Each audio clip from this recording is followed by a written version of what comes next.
But let's get into this like really eerie episode of The Simpsons. It's a clip from a 1993 episode that went viral. It resurfaced thanks to a Twitter user where, and this is not the first time this has happened on this show, but The Simpsons in this particular clip might have predicted everything that's going on in 2020, meaning coronavirus and also murder hornets. Take a look. We need a cure! Why, the only cure is bed rest. Anything I give you would only be a placebo. Where do we get these placebos? Maybe there's some in this truck.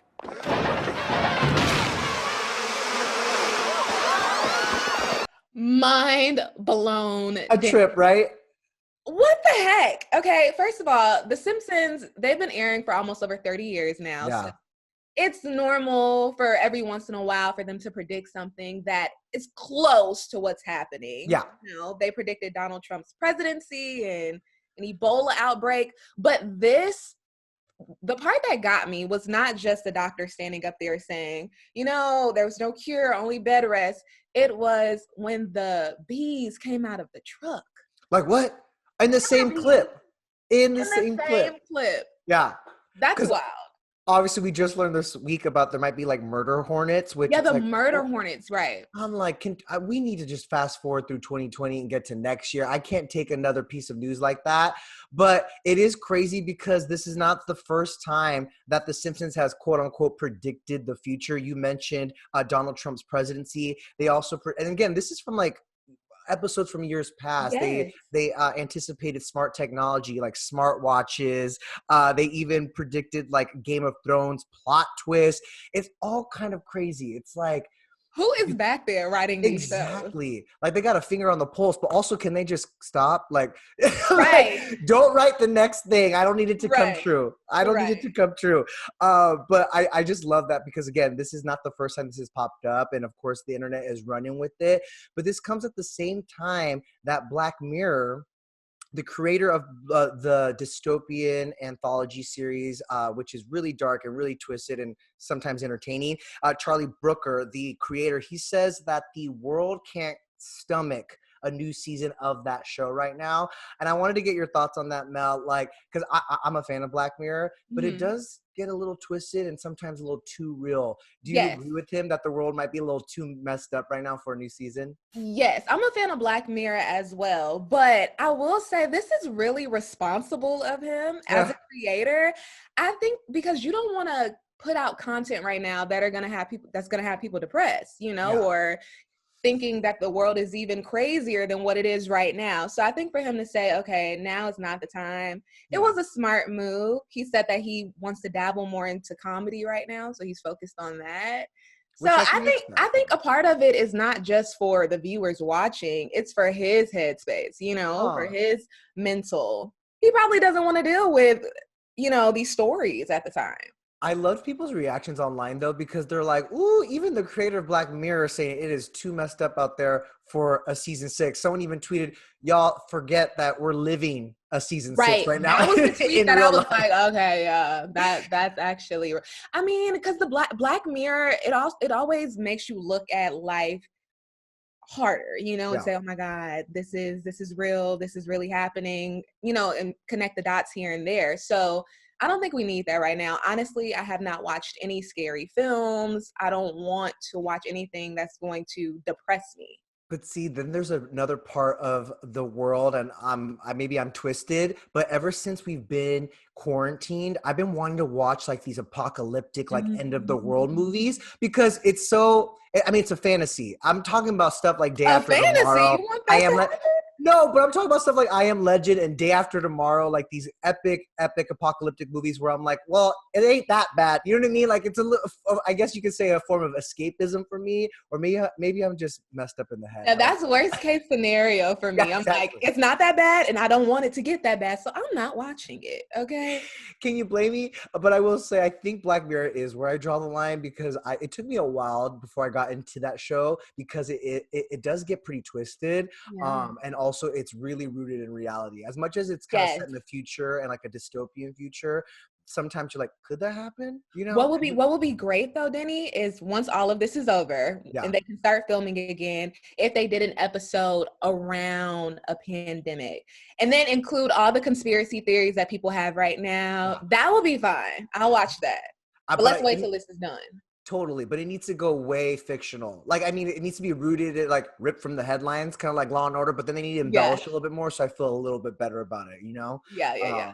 Or they could pull a page of the Simpsons book. I mean, we got the Simpsons predicting the future and Black Mirror recreating it. So I don't know. There's a lot of TV that we can look forward to, and honestly, movies after all of this is over. So for sure.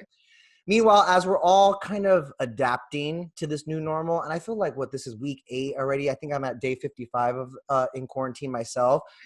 This is the new normal, right? I feel like we're past adapting. I think this is it.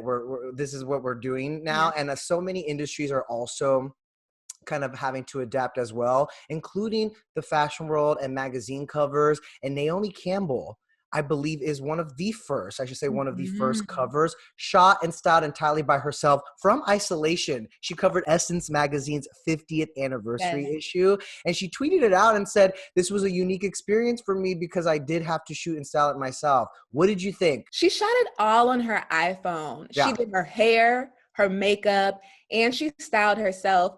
I think, okay, first of all, this is Essence 50th anniversary, right? Mm-hmm. Essence is a magazine that it stands for beautiful, powerful Black women. That's who it's geared towards, right? Yeah. I think this is a perfect example of a beautiful, powerful moment for a Black woman. You know, for her to actually do all of this herself and have it on the cover of the 50th anniversary, I think it correlates perfectly. Yeah. It's one of those instances where sometimes the last option is actually the best option, because no one would ever have wanted, you know, for it to go down like this, but it just shows how like powerful and resilient Black women are, because she did it and it looks bomb. Absolutely. And you actually touch on an important word there, resilient, right? She actually tweeted out the cover, and what I loved about it is, yes, of course she did it herself and she did a beautiful job at it, and it's like, heck yeah. But she also made it a point to say that, like, she still felt sad because it reminded her of the people in production, you know, who are out of work right now. Think about, like, at a photo shoot, you have the stylist, you have the photographer, you have the lighting designers. Like, there's so many people involved, and this was just one person doing this cover. But she basically said that, like, it just goes to show you that we are creative beings. Our infrastructures are resilient, and we can do anything, and we're going to be better because of this pandemic. And I couldn't agree more. But what a special and significant shot that is then, right? And especially for Essence 50th.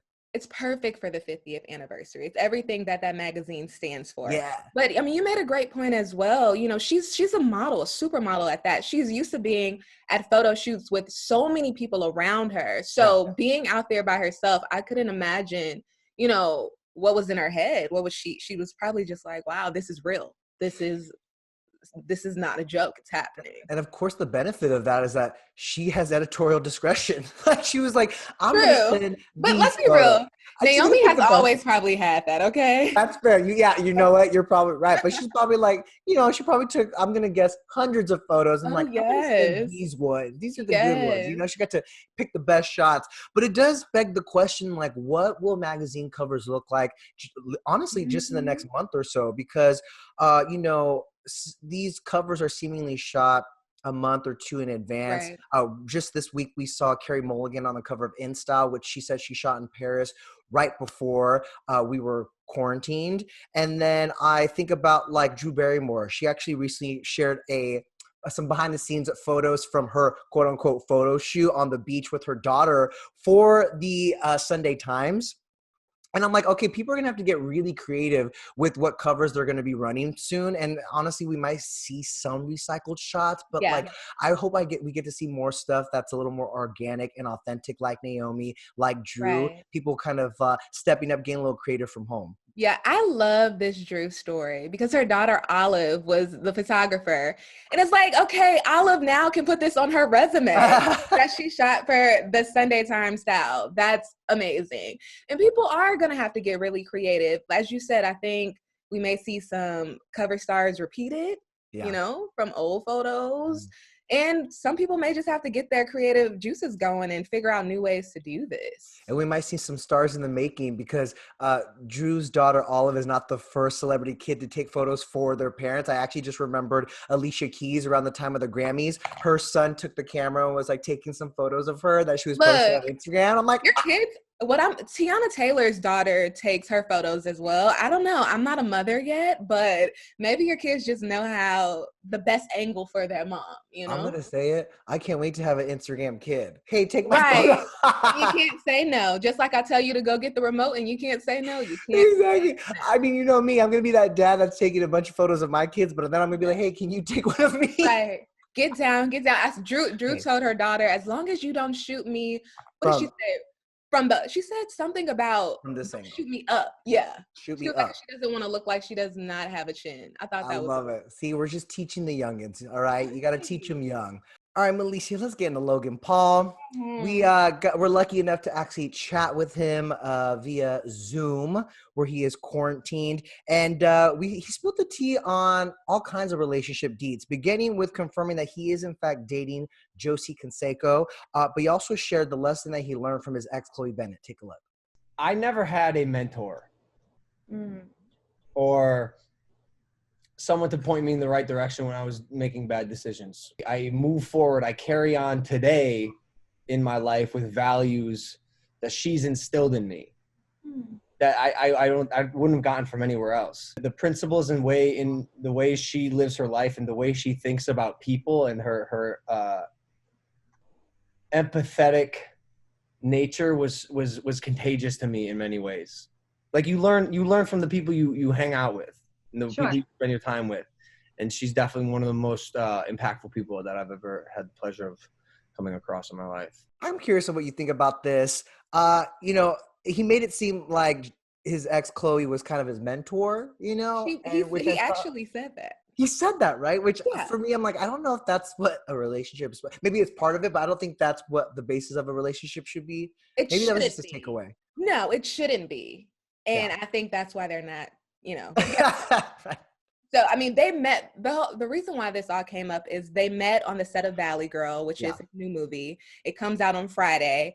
And he just said that she literally changed his life, which is a huge statement to make, you know, especially somebody that you're dating. And I think the way he kind of broke it down, it makes a lot of sense. She was in this industry before him. Of course, he's known to be a hothead to some. And I think she kind of calmed him down a bit and just showed him the ropes and how you really should take on this acting career. For sure. And, you know, it's hard for us to say what exactly led to their split to begin with, but it is kind of amazing to see him still hold her in such high regard and such respect, you know? Obviously, that was like a meaningful time for him. And I think he's maybe applying that to this new relationship, because what I loved that when he was talking about Josie was that he's like, you know, I exploit so many parts of my life. I wasn't sure if I was ready to exploit that. Basically, you know, talking about why it took so long for him to actually confirm that he was dating her. And because, you know, he's used to putting his life out there. And I love that he's kind of protecting and keeping this a little sacred for as long as he can. Well, he mentioned that in a portion of the interview. He talked about how he learned from his previous relationship. And he basically tells the women he dates now that when you're associated with me, some people may like it and some people might not. And it's going to be a whirlwind. So he basically tells them up front what they're getting into before the relationship progresses. Which, I mean, imagine that conversation. Like, how does that go? I think these girls know, or these women know who they're dating. Right? They have to know. They know what they're signing up for. And mind you, he bags some good ones. Josie is beautiful. Chloe is as well, and she's very talented. So I think the lessons that you learn, though, whether it's through a relationship or not, also just comes with time and age. This boy growing up a little bit, I think. Very true. Right? Very true. But he did say that his relationship with Josie is serious. So okay. All right. Hey, and especially, you know what? This is a precious time with your partner. If you're lucky to be dating someone during quarantine, you know, you get to know them on a deeper level. Like, it kind of accelerates the relationship a little bit. So I'm curious to see where this goes for Logan. Yeah. You know what I mean? Okay. Oh, I don't know. I don't know about that. I don't know if Logan's there yet. Okay, you never know. having fun. Okay, let's get into the next story. Jamie Lynn Spears. She actually spent what was 2 weeks, right? Quarantined with Britney in Louisiana with her kids. And we caught up with her. She poked fun at the new rule, the no candle rule that they started after Britney revealed last week that she accidentally burnt down her home gym. Take a look. We don't like candles in our house because I'm not good with candles. My husband had an incident with a candle in college where it like burnt down his house or something. So literally we just decided like no candles. So I think that we can prevent any future fires. I don't blame her. Okay. I don't either. Listen. Look, she admitted they don't do well with candles. She said she's bad with candles. Yeah, I mean, so I see why this rule is very important, especially after we went through. And a source also told us, just to give some perspective here, a source told ET that Britney has a reason for lighting candles. The source says, quote, during tough times in her life, she always tells friends, light a candle for me. She has candles all over her house because she finds the scent and light calming when life gets stressful. So it's like, that's why. Can you blame her? I mean, we're living in some very stressful times. I remember I interviewed Jay Shetty, and one of the pieces of advice he said about being stuck at home in quarantine is like, set up the sights and sounds like you would like at a spa, light the candles, put on some music, like, you got to get the vibe right. Just remember to blow them out. Right. Leave the room. Right. And to know if you are a candle person, you know, some people are not, cooking people. They can't have something on the stove. That's just not their personality. Like, I had a friend who literally burned down her house because she was cooking. Worst case scenario. She's just somebody that she can get distracted easily, and if you're just one of those type of people, just know, don't light a candle. I can relate. I'm going to say it. Thank God nothing happened. But girl, the other night we fell asleep with the oven on. What were you making? Oh God. I mean, we've been cooking so much. It was probably chicken. I think were we making chicken? When we left the oven on, was it chicken? What did he say? No, that first and last time. He goes, we left the oven on? Yes, sir. Oh, goodness. Anyways, we're safe. Everything's fine, you guys, okay? One of you all have to know. I needed Jamie Lynn Spears to come correct and tell me what to do, what not to do. Speaking of coming correct, so obviously for the last couple of days, we've been talking about Elon Musk and Grimes' new baby and the very unusual name that they gave him. I believe we decided until they confirm it themselves that it's pronounced Archangel Musk. Right. So after Grimes kind of went into a thorough explanation on Twitter of like the meaning behind this, Elon had to correct her, okay? Apparently there was a bit of a typo. She got the aircraft wrong. It was not a SR-17, it was a SR-71. Right, which Elon, we wouldn't have noticed. we don't even know what it is now. What is an S-71, Elon? I don't know what a SR-17 was. I don't know what an SR-17 was. He could have let her have it, but I get it. He wanted to make sure that the people who are aware of whatever that aircraft knows what, they're talking about. But didn't you love her response? It was so sweet. I don't have it on my list, but on my paper. Well, she basically called him out. She wasn't going to have it. She goes, I just got a surgery. Like, I just gave birth. Please excuse my typos. Like, she was just calling him out. She was like, I loved when she said something like, damn it, this was supposed to be profound. Like, she was I did mess that up. And he was like, you're powerful. I thought that was so sweet. He was like, you're powerful. And he had a little fairy emoji and a queen emoji. Is that kind of a cute little interaction? I was like, okay, you two. I see what you mean. These are smart people arguments, smart couple arguments. Babe, that's not the right aircraft, I feel bad. Look, and she said something about not X, but the AE standing for AI, artificial intelligence. So that made me even think maybe our interpretation is wrong. Honestly, I need them to just like go on Instagram Live or something and say just say how we pronounce it. Just say it for us, please. Just say it for us. But I just love that this is the third day of us talking about this. Right. Like this truly turned into a saga. I live for it though. Look, I'm sure it'll pop back up sometime soon. I'm sure I'll be talking about it tomorrow. Until then, Mel, thanks so much for joining me today. Thank you guys for watching ET Live at Home. Stick with the stream more after this.